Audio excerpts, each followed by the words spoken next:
The power of silence అని మాట్లాడుకుంటూ ఉంటాం. నిశ్శబ్దంగా మనము ఏ పని చెయ్యాలో దాన్ని కామ్గా చేస్తూ వెళితే రిజల్ట్ ఎలా ఉంటుంది? భారత్ ఇవాళ 4.3 ట్రిలియన్ జీడిపిని సాధించింది. అంటే ఇది అఫీషియల్గా ఇంటర్నేషనల్ మానిటరీ ఫండ్ వాళ్ళు అనౌన్స్ చేసిన ఒక వ్యవహారం. అంటే 4.3 ట్రిలియన్ అంటే ఇది ఎంత పెద్దది? ఈ జీడిపికి ఉండే వాల్యూ ఏమిటి అంటే మామూలుగా భారతీయుల్లో సెల్ఫ్ ఎస్టీమ్ అనేది పెద్దగా ఉండదండి. అంటే మీరు గర్వపడ్డము వేరు, ఆత్మగౌరవం వేరు. నేను గొప్పవాడిని, నా దేశము చాలా గొప్పది, మేము కష్టపడి పని చేస్తాము, ప్రగతిని సాధిస్తాము అని అనుకోవడము మన ఆత్మగౌరవం. ఏమీ చెయ్యకుండా ప్రగల్భాలు పలకడము గర్వం. సో ఇవాళ మనము 4.3 ట్రిలియన్ జీడిపిని సాధించాము అంటే ఏంటండి? దీనివల్ల ఒరిగింది ఏమిటి అంటే నమ్మరు ఫ్రెండ్స్, గత 10 ఏళ్లలో ఇంటర్నేషనల్ మానిటరీ ఫండ్ వాళ్ళు ఒక డేటాను విడుదల చేశారు. అంటే మీకు లాస్ట్ 10 ఇయర్స్లో ఒక దేశం యొక్క పర్ఫార్మెన్స్ ఎలా ఉంది అని చెప్పి స్టాటిస్టిక్స్ డేటా. ఇందులో వాళ్ళు ఏం చెప్తున్నారు అంటే భారత్ యొక్క జీడిపి గ్రోత్ 105% పెరిగింది. 105% జీడిపి గ్రోత్ రేటును వీళ్ళు సాధించారు. 105% అంటే ఇది ఎంత పెద్దది అనేది మాటల్లో మనం చెప్పలేము. కానీ భారతీయులుగా మనకి ఏది పెద్దగా అనిపించదు. మనం తప్పులు వెతుకుతూ ఉంటాం. ఇది బాలేదు, అది బాలేదు, ఇక్కడ ఇలా ఉంది, అక్కడ అలా ఇదే మనం మాట్లాడుతూ ఉంటాం. కానీ ప్రపంచ స్థాయిలో ప్రపంచ దేశాలు చూస్తున్నప్పుడు ఏంటి వీళ్ళు, అసలు ఈ భారతదేశం ఏంటి, వీళ్ళు సాధిస్తున్న జీడిపి ఏంటి, ఏ ఏ రంగాల్లో ఇది వీళ్ళు చెయ్యగలుగుతున్నారు, వాళ్ళు క్షుణ్ణంగా పరిశీలిస్తారు. మనం చెయ్యం, మనకి ఇలాంటి విషయాలే పట్టవు.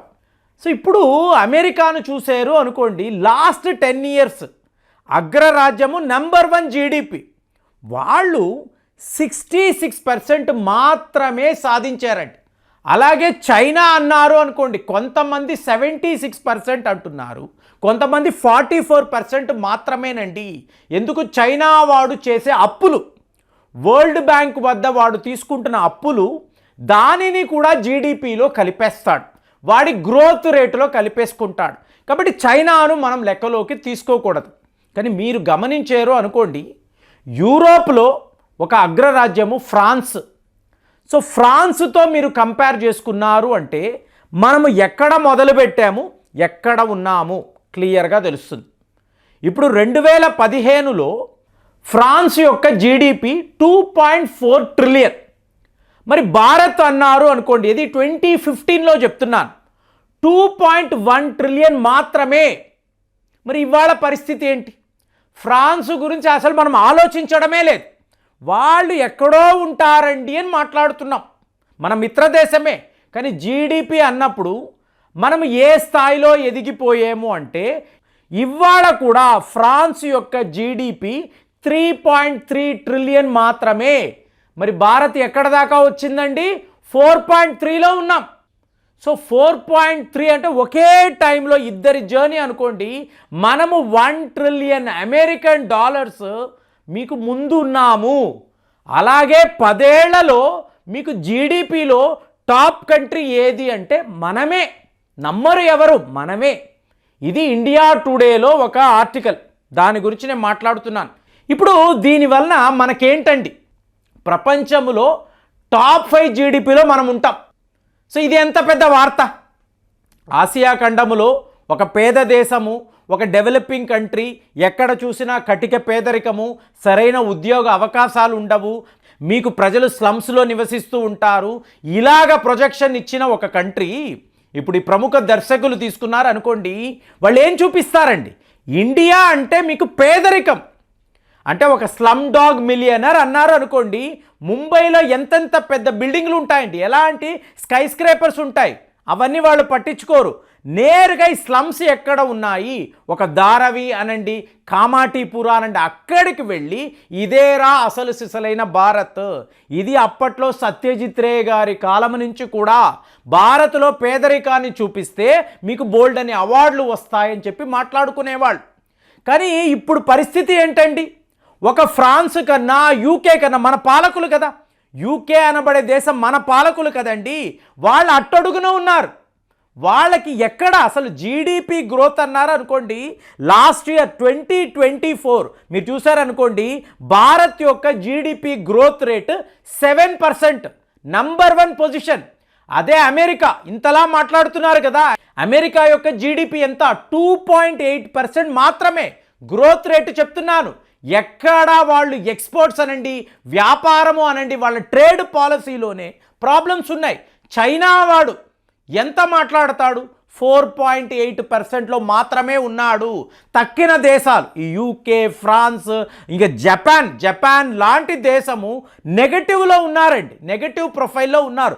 జర్మనీ, జపాన్ అంతా అంటే ఎటువంటి గ్రోత్ రేటు లేదు. జపాన్ చూసారనుకోండి, గత 10 ఏళ్ల నుంచి ఒకలాంటి జీడిపిఏ, నో గ్రోత్ రేట్, 0.1% అని చెప్పి వాళ్ళు చూపిస్తున్నారు. ఇక జర్మనీ అయితే 0 మైనస్లో ఉన్నారు. ఏంటి పెద్ద పెద్ద దేశాలు, యూరోప్లో మీకు మోస్ట్ అడ్వాన్స్డ్ కంట్రీస్, అలాంటిది ఆసియా ఖండములో జపాన్ ఎంత గొప్ప దేశం, ఎంతమంది ఎన్ని వీడియోల్లో మాట్లాడతారు, ఇవాళ మన ముందు ఎక్కడా నిలబడలేకపోతున్నారు. 10 ఏళ్లలో ఎటువంటి జీడిపి గ్రోత్ లేదు.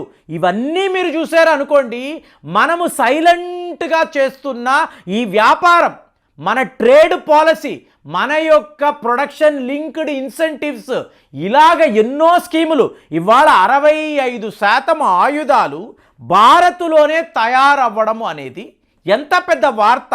దీన్నే పవర్ ఆఫ్ సైలెన్స్. ఎక్కడా ఎవ్వరు మాట్లాడరు, కామ్గా వాళ్ళ పనులు వాళ్ళు చేసుకుంటూ వెళుతూ ఉంటారు. ఫైనల్గా ఇవాళ మనం నంబర్ 1 పొజిషన్లో ఉన్నాం. అంటే ఇంకొక 2 నెలల్లో జపాన్ అనబడే దేశము తన 4th పొజిషన్ని వదులుకుంటారు. ఇది ఇంటర్నేషనల్ మానిటరీ ఫండ్ వాళ్ళు చెప్తున్నారు. తరువాత 2026లో మనం జర్మనీని ఓడిస్తామని అంచనా.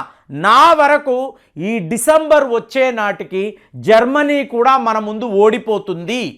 అంటే 2030లో మనము జపాన్ని, జర్మనీని ఓడిస్తామని చెప్పి ఆ రోజుల్లో world bank, international monetary fund వాళ్ళు ఒక ప్రొజెక్షన్ ఇచ్చారు మన గ్రోత్ రేటును బట్టి. కానీ ఇవాళ ఏమైంది, 2025లోనే మనం జపాన్ని ఓడించబోతున్నాం. జపాన్లో ఎటువంటి యాక్టివిటీస్ లేవు, జీడిపిని పెంచుకోవడానికి ఎటువంటి ప్రయత్నాలు లేవు.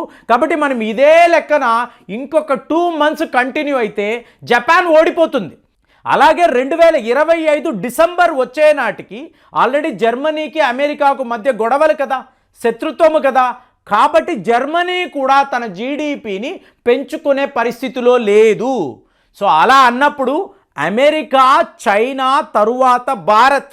సో మీరు వ్యాపారము అనండి, మీ ట్రేడ్ అనండి, కామర్స్ అనండి, జీడిపిలో మనం 3వ పొజిషన్లో ఉంటున్నాము అంటే ఇది ఎంత పెద్ద విషయం. అది ఏంటి, 10 ఏళ్లలోనే. ఇప్పుడు వీళ్ళందరూ 30 ఏళ్ళు 40 ఏళ్ళు కష్టపడి వాళ్ళ జీడిపి విషయంలో జాగ్రత్తలు తీసుకుంటూ ఎక్కడెక్కడ ప్రపంచంలో మనం మార్కెటింగ్ చేయగలము, అమ్మకాలు చేయగలము వెతికి ఈ పొజిషన్లో ఉంటే మనము 10 ఇయర్స్లో ఇలాంటి ఒక ప్రగతిని సాధించామంటే అందుకే దీన్ని ద పవర్ ఆఫ్ సైలెన్స్. మిగతా వాళ్ళ గొప్పలు చెప్పుకునే అలవాటు మనకు లేదు. సో మళ్ళీ మన సెల్ఫ్ ఎస్టీమ్ కూడా తక్కువ. అయినా కూడా భారతీయులు కష్టపడతారు, వాళ్ళు అనుకున్నది సాధిస్తారు అని అనడానికి ఈ వీడియో ఒక గొప్ప ఉదాహరణని నేను భావిస్తున్నాను. మరి మనము 4.3 ట్రిలియన్ని దాటుతున్నాము అన్నప్పుడు ఇది ఎలాంటి ఒక వార్త, మీ పర్సెప్షన్లో మీకేమనిపిస్తుంది కామెంట్స్లో రాయండి. మళ్ళీ వచ్చే వీడియోలో కలుద్దాం. జై హింద్.